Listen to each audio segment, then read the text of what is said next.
الحمد لله رب العالمين الرحمن الرحيم مالك يوم الدين إياك نعبد وإياك نستعين اهدنا الصراط المستقيم صراط الذين أنعمت عليهم غير المغضوب عليهم ولا الضالين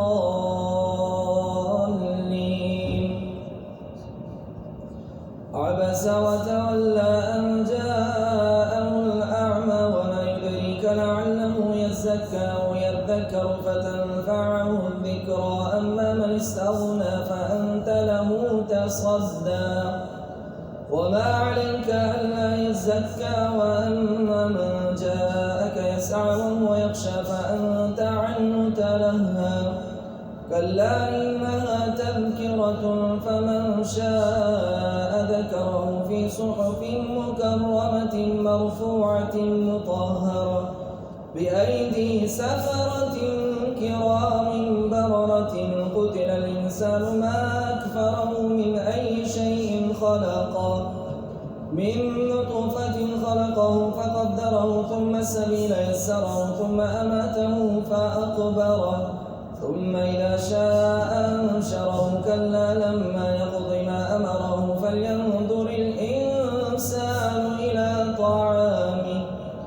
أنا صببنا الماء صبا ثم شققنا الأرض شقا فأنبتنا فيها حبا وعنبا وقضبا وزيتونا ونخلا وحدائق غلبا وفاكهة وأبا متاعا لكم ولأنعامكم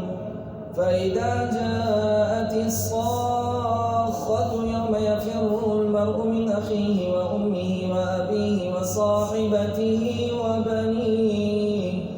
لكل امرئ منهم يومئذ شأن يغنيه وجوه يومئذ مسفرة ضاحكة مستبشرة ووجوه يومئذ عليها غبرة ترهقها قترة أولئك هم الكفرة الفجرة الحمد لله رب العالمين الرحمن الرحيم مالك يوم الدين إياك نعبد وإياك نستعين اهدنا الصراط المستقيم صراط الذين أنعمت عليهم غير المغضوب عليهم ولا الضالين إذا الشمس كورت وإذا النجوم انكدرت وإذا الجبال سيرت وإذا العشار عطلت وإذا الوحوش حشرت وإذا البحار سجرت وإذا النفوس زوجت وإذا الموءودة سئلت بأي ذنب قتلت وإذا الصحف نشرت وإذا السماء كشطت وإذا الجحيم سعرت وإذا الجنة أزلفت علمت نفس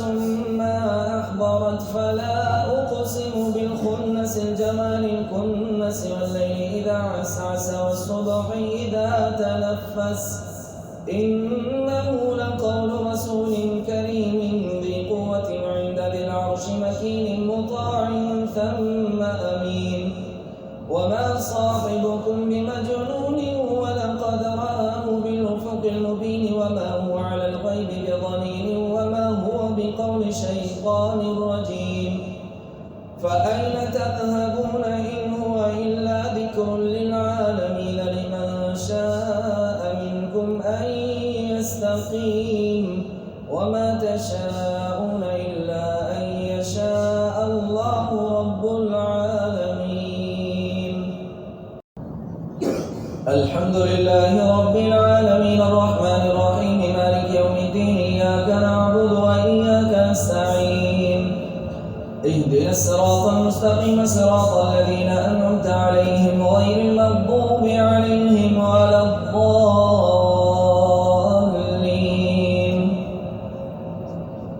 إذا السماء انفطرت وإذا الكواكب انتثرت وإذا البحار فجرت وإذا القبور بعثرت علمت نفس ما قدمت وأخرت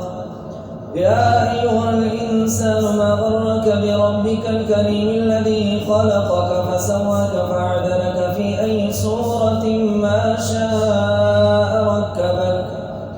كلا بل تكذبون بالدين وإن عليكم عليكم لحافظين كراما كاتبين يعلمون ما تفعلون إن الأبرار لفي نعيم وإن الفجار لفي جحيم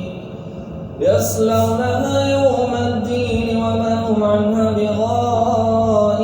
وما أدراك ما يوم الدين ثم ما أدراك ما يوم الدين يوم لا تملك نفس لنفس شيئا والأمر يومئذ لله